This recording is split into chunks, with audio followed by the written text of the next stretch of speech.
You've probably heard it by now. Big oil is bailing on the Permian Basin. Companies like Exxon and Occidental are quietly selling off wells. That sounds like bad news, like the oil boom is finally dying, but the actual story, well, it's way more complicated and way more interesting. Let me show you what's really happening out there. Understand, here's what I'm going to try to help you get over in the next few minutes.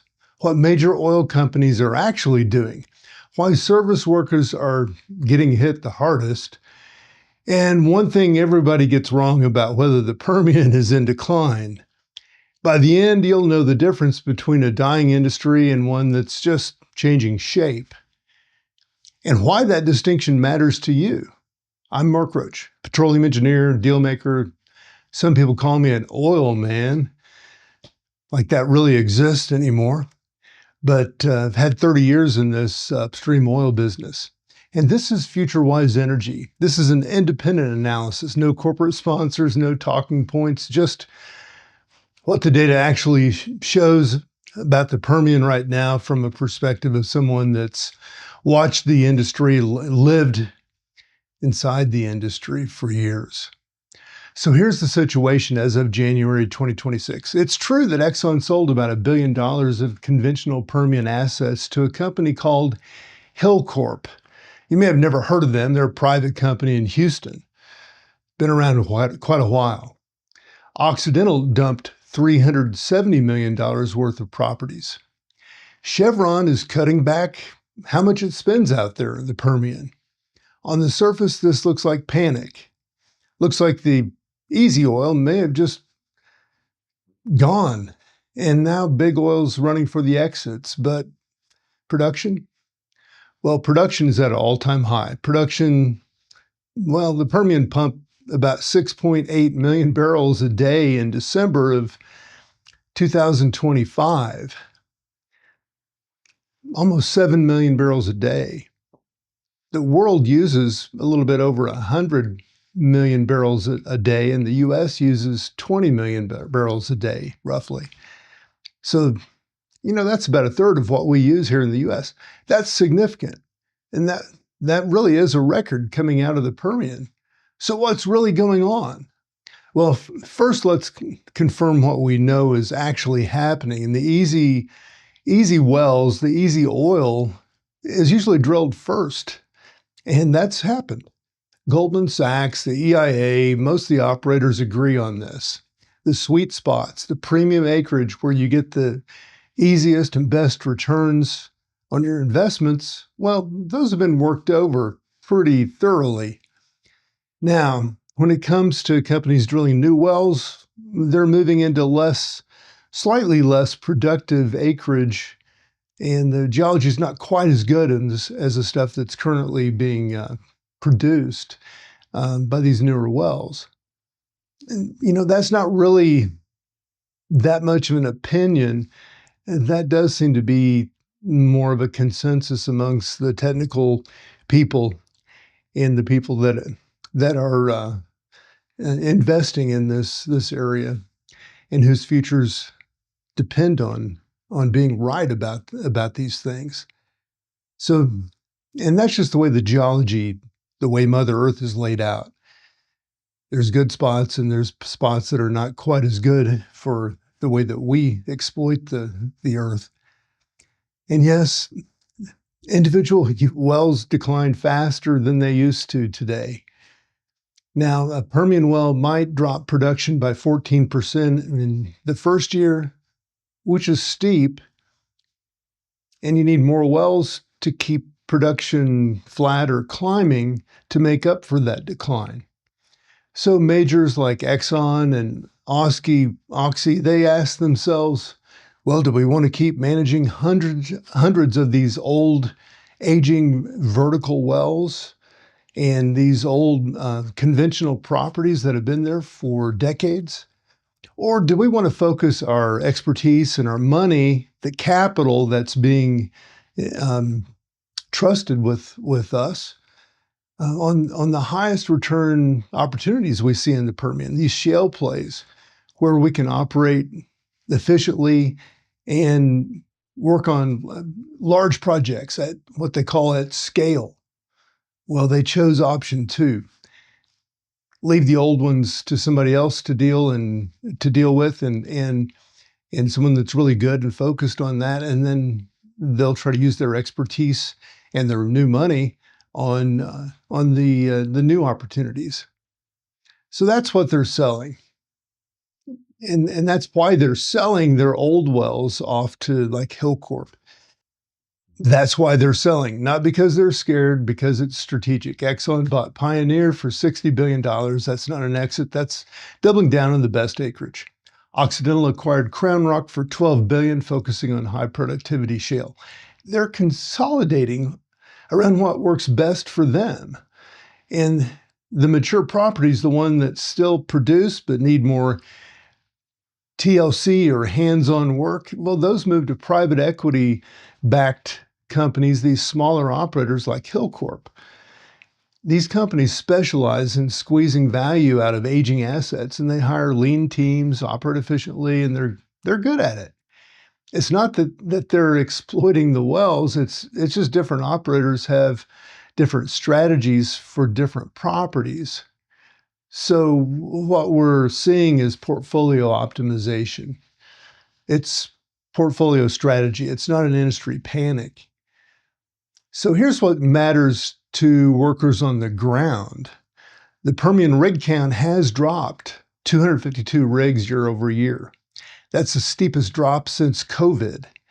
And when rigs come offline, who feels it first? Service companies, contractors, crews. Halliburton, a lot of people don't like that name, but they employ and provide for a big part of the economy in the region. And they cut 20 to 40% of workers across divisions in September of 2025. Smaller service providers are struggling. Companies that sell equipment are holding auctions where pump and drilling gear are selling at 30% discounts compared to 2024. In Midland, unemployment hit 6% in August 2025, first real spike since mid-2022. I don't have to tell you, but these are real people. Electricians, mechanics, truck drivers, and rig hands whose livelihoods and jobs and families depend on activity levels in the region. Now, one source claimed that corporate offices are not cutting, that all the pain falls on the service crews and contractors. Well, that's incomplete. Yes, contractors are hurt first and often hurt the hardest, and that's been the pattern, but corporate offices are also cutting too. ConocoPhillips announced up to 25% workforce reduction company-wide. Chevron implemented selective cuts. The pain is cascading through the whole system. These oil prices drive a lot of that. Now, here's what everyone gets wrong about the story. The common narrative, well, the Permian is in decline, oil's disappearing, the boom's over. That's not what the data is really saying. Despite fewer rigs, Permian production climbed 400,000 barrels a day year on year recently. Production's up. The basin's producing record volumes with fewer drilling units.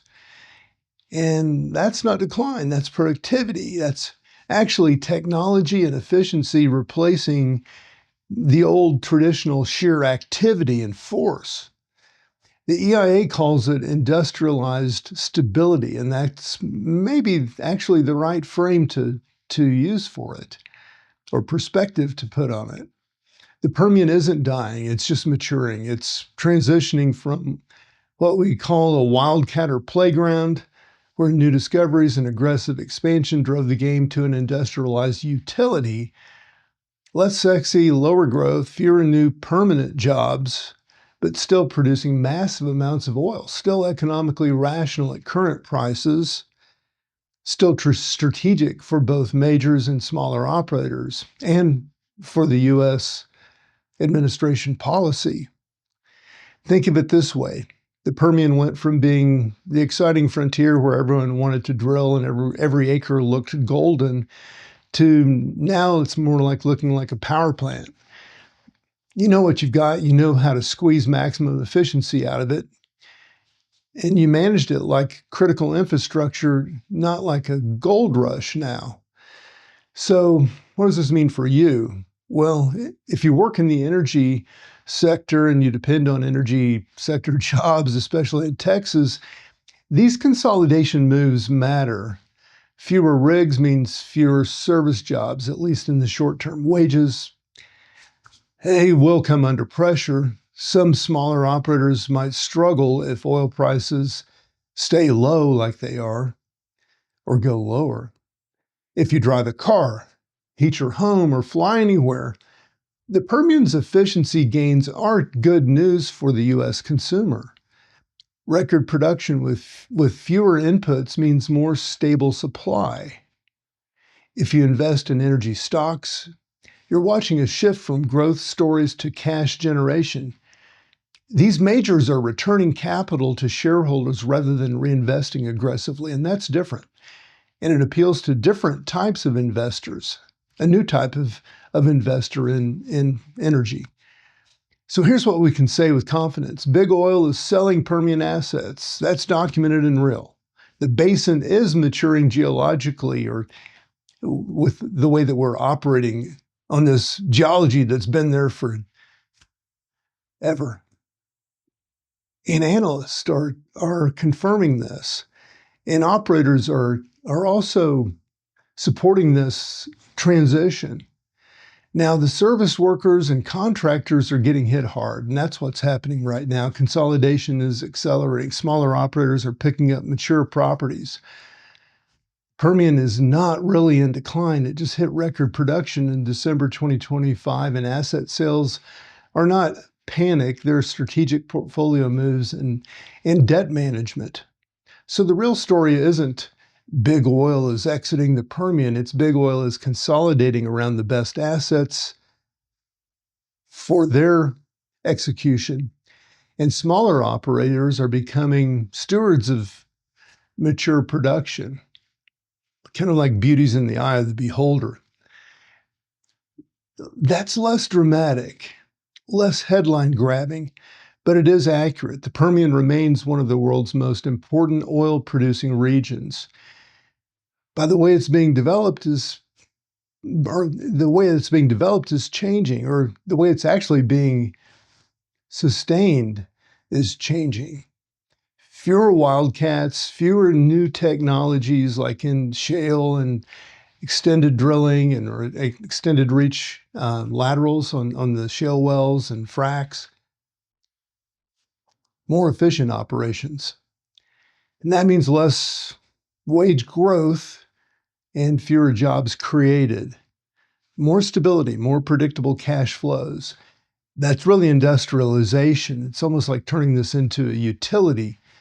And industrialization is what happens when a resource region matures.